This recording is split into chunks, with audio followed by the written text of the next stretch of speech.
Initially, we didn't know who it was. It took a while to identify him, but we knew who he was within a minute or so of the time that he came in. It was, in fact, when the nurses took his wallet out of his pocket and we saw his identification, because, to be quite truthful, in death he looked almost nothing like he looked in life.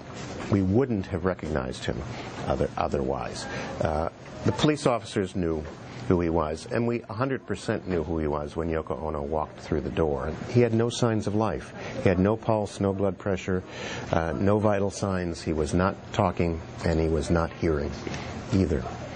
Had we done nothing further, we could have, at that moment, declared him dead.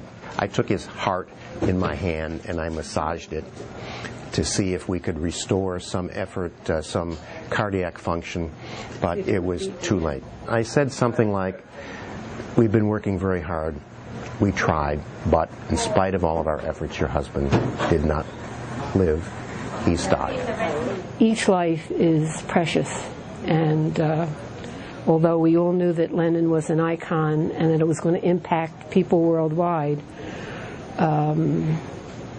I also knew that the doctors and nurses who had tried that night to save him were suffering.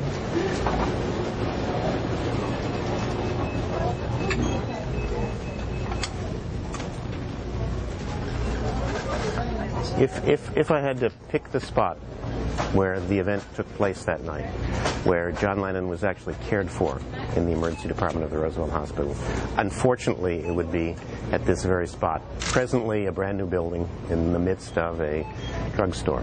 The emergency department was here. It was a totally different environment. It was a different physical plant. But all of the work that we did took place here. The building, all of the structure that was here then has been totally destroyed and replaced by the building in which we're standing at present.